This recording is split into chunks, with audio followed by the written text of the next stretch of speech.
அவர் பாவிகளை ரட்சிக்க இந்த வீடாகிய மனுக்குலத்துக்கு வந்தது உண்மை.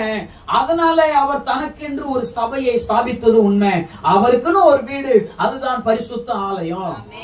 வசனம் அழகா சொல்லுது பாருங்க. அந்த பரிசுத்த ஆலயம் பரிசுத்தமா இருக்கிறது. அப்ப ஆலயம் பரிசுத்தமாய் இருக்கிறது. இந்த ஆலயம் ஏன் பரிசுத்தமாய் மாறியது என்றால் அவர் பரிசுத்தர், அதனால் அவர் வந்ததும் பரிசுத்தம். நல்ல ஒரு பர்ஃபியூம் போட்டுக்கிட்டு நல்ல ஒரு சென்ட் அடிச்சுக்கிட்டு ஒருத்தர் நம்மள கிராஸ் பண்ணும்போது வாசனை வருமா? சொல்லுங்க.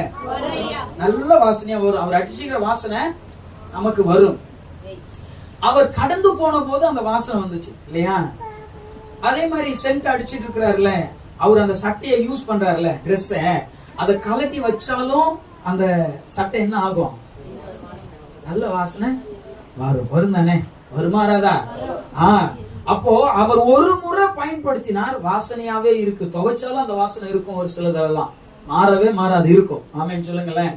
அப்போ ஒரு சின்ன அழிந்து போற ஒரு சில நாட்களுக்கு மறைந்து போகிற அந்த வாசனை உள்ள திரவியத்தை நாம் பூசும் போது நம் சட்டையும் நம்முடைய சரீரமும் வாசனையாய் வீசுகிறது போல பரிசுத்தத்தையே அவர் ஆடையாய் வைத்திருப்பதனால அவர் ஆலயத்துக்குள்ள வந்த ஆலயம் பரிசுத்தமாய் வீசப்பட்டு கொண்டே இருக்கும். அது மாறவே மாறாது.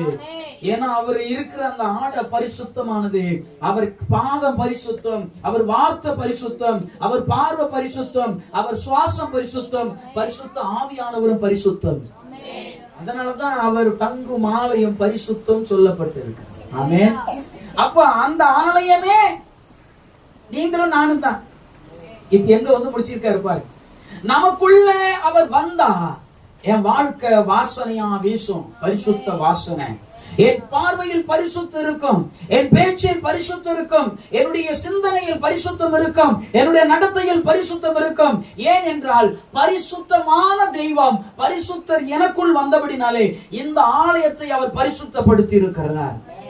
ஆமென். சத்தமாலே அவர் கல்வாரியிலே சிலுவையிலே சுமக்கும் போது நம்முடைய பாவ பாரங்கள் எல்லாம் சுமந்து கொண்டு பரிசுத்த ரத்தத்தை என் மேல் தெளித்து என்னை கழுவினார். என்னை கழுவினபடினாலே நான் பரிசுத்த அலங்காரம் உடவனாய் என்னை மாற்றினார். ஆமென். அப்ப நாம பரிசுத்தம் உள்ளவர்கள். ஆமென். இப்போ இயேசுநாதர் உள்ள வந்திருக்கிறார். நாமே அவருடைய வீடாய் இருப்போம். அப்ப அவர் தங்குகிற ஒரு வீடு என் சரீரமாகிய ஆலயம். எத்தனை பேர் சொல்ல முடியும் எனக்குள்ள இயேசு இருக்கிறார்?